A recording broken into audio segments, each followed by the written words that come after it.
Halo mabibi na mabwana, habari zenu. Hii ni Chapa Ulinge Production kuletea matangazo haya moja kwa moja kutoka katikati ya jiji la Arusha. This is Geneva of Africa. Leo hii tuko kwenye chimbo moja matata sana. Maharusi wetu wamesema tuje kwenye eneo hili, kuna jambo wanataka kuwashirikisha mabibi na mabwana. Unajua wanaitwa kina nani hao? Unajua walikutana vipi mpaka leo ishangwe limeamka katika ukumbi huu? Basi mimi sina mengi ya kueleza. Mbele yenu wako hapa, kila mtu atajieleza kwa nafasi yake na mengineyo yataendelea. Karibuni sana. Mambo zenu jamani? Poa. Mnajisikiaje kwa siku ya leo kukamilisha jambo lenu? Tunajisikia vizuri sana.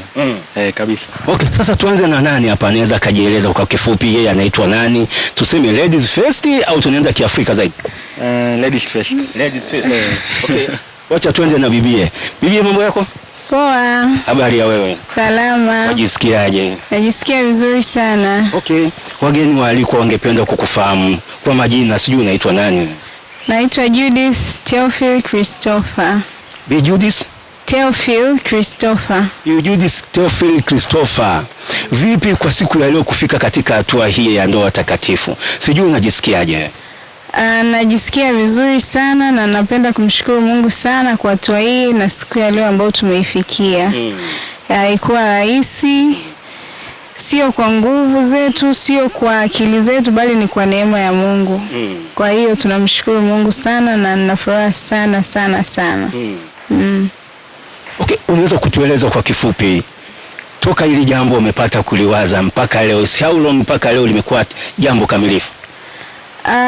Tangu limeanza mpaka leo ni kama miaka 2 hivi na nusu. Miaka 2 na nusu? Ni huyu brother alikuwa anakusubirisha tu au? Ni yeye mwenyewe.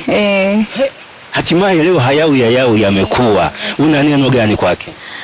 Nipende kumshukuru sana mume wangu kwa kunichagua mimi kati ya wanawake wote. Najua aliwaona wengi, lakini jicho lake likaangukia kwangu. Kwa hiyo nipende kumshukuru sana na nimwahidi kwamba nitautunza upendo wake siku zote za maisha yangu.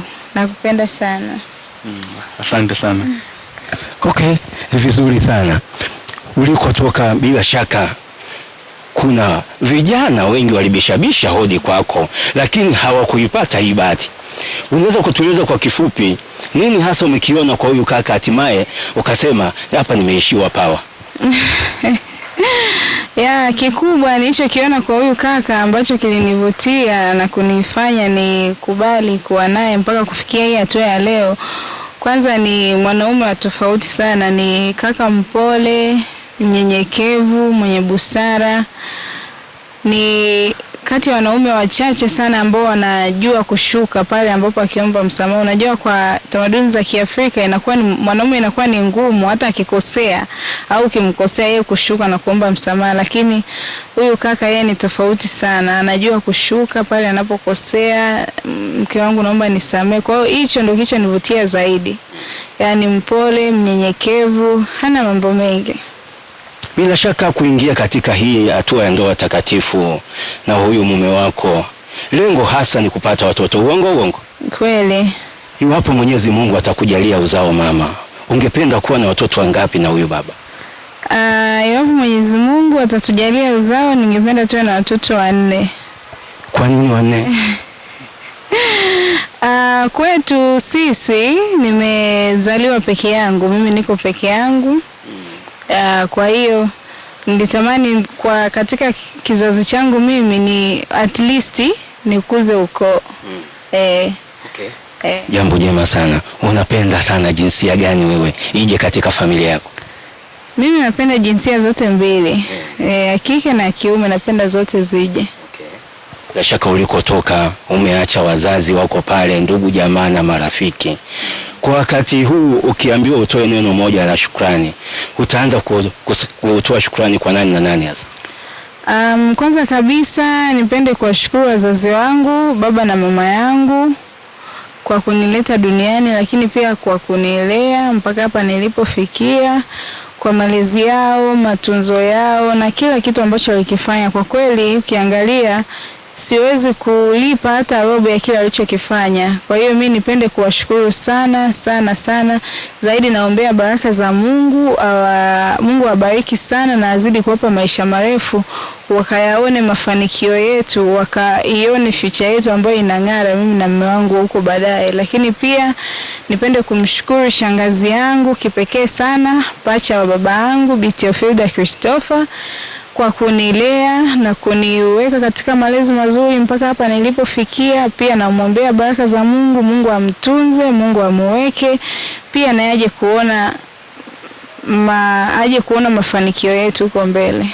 Lakini pia ndugu, jamaa na marafiki wote ambao wamefanikisha swala hili kwa michango, kwa kutoa muda, kwa kutoa nguvu, Mungu wote awabariki mno mno mno. Tunathamini sana mlichokifanya na tutakumbuka daima. Shukrani sana bibi. Nashukuru sana. Asante. Asante sana. Na mpenzi watazamaji, hapo tulikuwa tunaongea na bibi harusi wetu wa siku hii ya leo. Sasa tunahamia upande wa pili.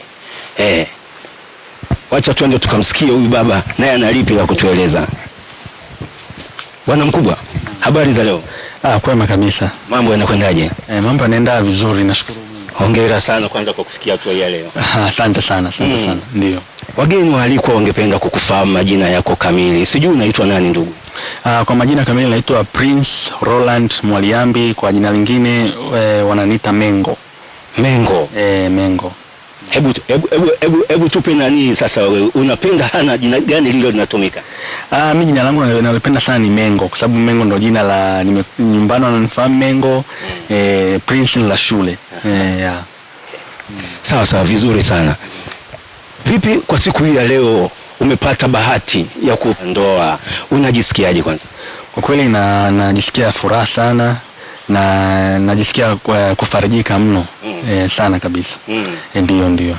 Vipi toka umeanza kuliwaza hili jambo mpaka leo limekwenda kutimia? Unaweza ukatueleza ni muda gani hasa umechukua mpaka leo hii?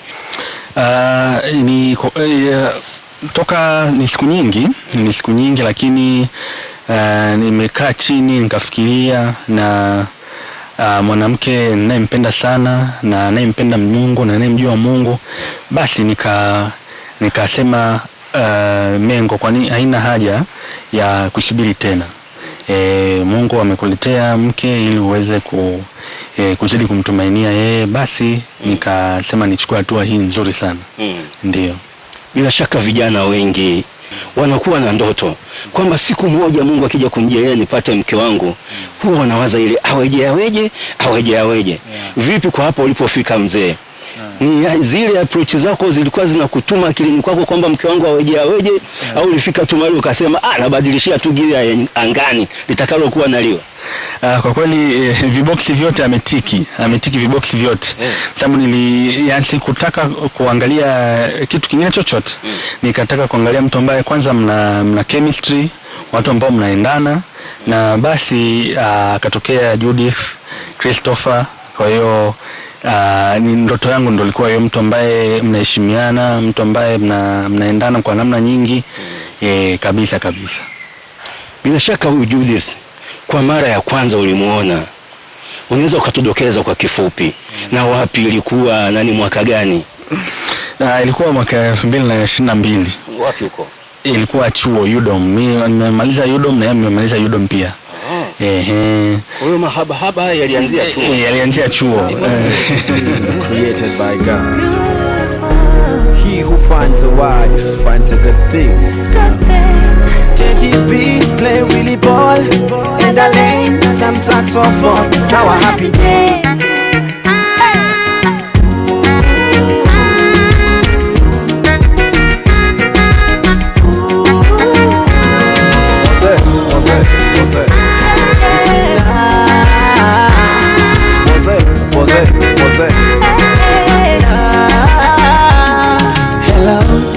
Baby, sunajua siku kuu ni leo. Hello, baby, sunajua siku yetu leo. Hello, baby, sunajua na kuoa leo. Na mpenzi mtazamaji, hapa ndipo nyumbani kwa Mr. and Mrs. Roland Mwaliambi Hapa ndipo bwana harusi wetu wa siku ya leo anapotokea. Wazazi wana 1, 2, 3 ya kueleza juu ya kijana wao. Hebu karibuni twende tukawasikilize. Asanteni. Naam, mpenzi mtazamaji, mbele yako kama unavyoona, hawa ndio wazazi wa bwana harusi wetu wa siku ya leo. Bwana na bibi Roland Mwaliambi ndio wako hapa. Watajitambulisha kwa majina yao mmoja mmoja na kutueleza kinagaubaga ni jinsi gani wanajisikia kwa siku ya leo kupata mkwe. Wageni wenu waalikwa, mabibi na mabwana, wangependa kuwafahamu kwa undani majina yenu halisi ni kina nani. Tuanze na baba. Asante, mimi naitwa Roland Mwaliambi, au labda kirefu kabisa Roland Godfrey Mwaliambi. Nichukue nafasi hii kuwakaribisha sana wageni wetu wa siku ya leo kwa kushiriki pamoja nasi katika tukio hili kubwa sana la sherehe ya mtoto wetu, ambapo tulianza na ndoa kanisani asubuhi. Niseme kwamba ninawashukuru sana wageni wote kwa sababu umetuwezesha kufikia katika hatua hii ya leo. Bila nyie kweli mambo yangekuwa magumu na tusingefanikisha kwa namna yoyote. Kwa hiyo nianze kwanza na shukurani kwenu. Lakini kwa hatua nyingine nijitambulishe kwamba mimi naitwa Bwana Roland Godfrey Mwaliambi, ni mwenyeji wa Mbeya kwa kuzaliwa, kijiji cha Irambo kwa wanaojua Mbeya vizuri. Lakini kwa miaka mingi sasa ninaishi Arusha. Kuanzia mwaka wa 2003 niko hapa Arusha mpaka leo takriban miaka 22. Baada ya utambulisho huu, nipende kuchukua nafasi hii moja kwa moja kuwakaribisha sana wageni wetu wote. Leo kwa kweli kwa upande wetu ni siku kubwa sana, kwa sababu huyu kijana wetu ni kijana wa kwanza kuzaliwa. Kwa hiyo ni jambo ambalo limetu excite au kutupandisha hamasa ya juu sana katika kuliandaa na kushirikiana na nyie wageni wetu. Kwa hiyo mkaribie sana siku ya leo, tufurahi pamoja, tusherekee kwa pamoja katika kila aina ya furaha. Wageni wetu karibuni sana, tuungane katika kukamilisha tukio hili. Asanteni sana. Asante. Kwa majina naitwa Elizabeth Jonas Mwadende. Mimi pia ni mzaliwa wa Mbeya, kijiji cha Uyole Iduda, kwa kabila ni Msafwa. Niko na mume wangu tunaishi hapa Arusha kama alivyoweza kujieleza. Kikubwa zaidi nipende sana kumshukuru Mungu aliye hai, ameweza kutufikisha siku hii ya leo ambayo ni ya muhimu mno kwetu sisi, ambayo tunasherehekea sikukuu kubwa ya kijana wetu mpendwa Mengo au Prince. Kijana wangu huyu wa kwanza Mengo au Prince ni mtoto ambaye kweli ni mtoto ambaye ni mtulivu sana. Tangu alivyokuwa akiwa mdogo mpaka sasa hivi ameweza ameweza kutufanyia surprise nzuri mno. Mimi nipende kumshukuru Mungu kwamba leo ameweza kupata mwenzi wake ambaye wataanza naye maisha. Kikubwa zaidi mimi kama mama na nafasi yangu kubwa sana kwa mtoto pia. Nipende kuwashukuru wamama wenzangu ambao waliniwezesha au wameniwezesha kuchangia kapu la mama. Kapu la mama mara nyingi tunasema ni kapu linahusu watoto wa kike, lakini wameweza kunisupport. Kuna wake wenzangu nawapa shukrani kubwa sana, nina mawifi zangu, nina marafiki zangu, nimeweza kununua vitu vingi ambavyo vimeweza kumsaidia kijana wangu ili aweze kukaa na mwali wangu katika kuanza maisha. Vitu hivyo nimeweza kuvinunua na tumeweza kuvipeleka anakoenda kuishi ambapo ni Kiomboi. Kiomboi ni mbali sana toka hapa, nikasema itakuwa shida kusafirisha vitu hivyo. Kwa hiyo nimeweza kununua kitanda, nimeweza kununua godoro, nimeweza kununua meza, pia nimeweza kununua hata jiko la kupikia na vitu vingine vingi kweli wanawake ni jeshi kubwa, tumetembea nao vizuri sana. Kama sijamalizia, pia nipende kumuhusia kijana wangu, mama yako na baba yako ni watu wa kusali sana. Hapo unaponiona nimeshika rozari, kila siku kumbuka kusali kwa mama Bikira Maria, yaani hii ni ngao yako. Sali kila wakati. Nimeweza kutembea na sala hii mpaka unatuona tumekuwa watu wazima kwa ajili ya sala. Hivyo niwahusie, mwali wangu karibu sana nyumbani kwangu, jisikie uko nyumbani. Kijana wangu mpokee, mimi na mtoto mmoja wa kike, nimesha kuwa na watoto wawili wa kike na mtoto wangu kijana mmoja. Asanteni. Nianze kwa kusema kwamba wanaume huwa hatufuatilii sana maisha ya kindani ya watoto wetu, lakini nitajitahidi kueleza. Ni Prince ni kijana mtulivu. Kwa hiyo huyo kijana, pamoja na kwamba tulikuwa tunamuona kama ni kijana mtulivu sana, lakini aliweza kuanza shule vizuri. Shule yake ya msingi ilikuwa ni St. Joseph iko Sakina pale. Baada ya hapo alifaulu kwenda shule ya St. Stephen iko kule Mwanga, mkoa wa Kilimanjaro. Sasa baada ya kumaliza form 4, huyu kijana alienda shule ya upili kwa maana A level katika shule ya Rangwi iko katika mkoa wa Tanga, maeneo ya Usambaa kule.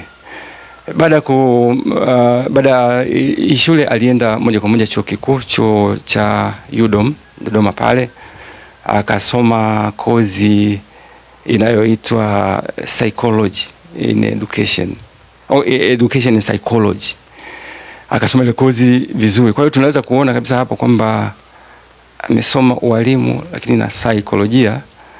Kwa hiyo ni mtu ambaye kwa namna fulani anajua kutazama mambo katika uwanda unaopasa, kwa maana saikolojia mtu anaweza kutazama jambo katika kwa tafakuri kubwa zaidi.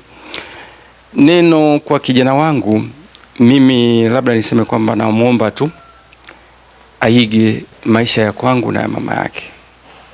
Ametuona toka ni wadogo tukiishi kwa pamoja kwa umoja. Achukue hilo. Kiswahili sasa hivi wanakuambia chukua hiyo. Achukue hiyo, aishi nayo. Kuna siku labda niwafurahishe kidogo, aliniuliza tena katika siku tu ni kama miezi 3-4 iliyopita, aliniuliza swali moja. Hivi nyie baba na mama mna manage vipi masuala ya kuishi na fedha, wewe na mama? Mbona sioni hata siku moja mkigombania labda masuala ya fedha? Mnafanyaje? Mbona mimi naona kama vile swala la fedha katika mahusiano linakuwa ni gumu sana ninavyowaza mimi. Nikamwambia tulia, ukishaingia katika maisha ya kweli ya ndoa, ili jambo litajipanga tu lenyewe. Siwezi kukwambia moja kwa moja formula kwamba fedha zinagawanywa kwa labda kwa uwiano gani, hapana. Namna yenu ya maisha na ulezi na namna mbalimbali, ugeni mtakaokuwa mnapata, itatengenezeka tu formula ya namna ya kuendesha fedha katika nyumba yenu. Kwa hiyo nikampa moyo hivyo kwamba usiwe na wasiwasi, haya mambo yanajengeka na nyewe wenyewe mnayatengeneza kutokana na vitu mnavyokutana navyo. Kwa hiyo akafurahi, akasema baba nashukuru, kwa sababu nilikuwa najiuliza watu wanaishije kila siku, mbona siwasikii wanagombania fedha kwamba hizi zangu. Bahati nzuri mimi na huyu ni wafanyakazi wote wa serikali.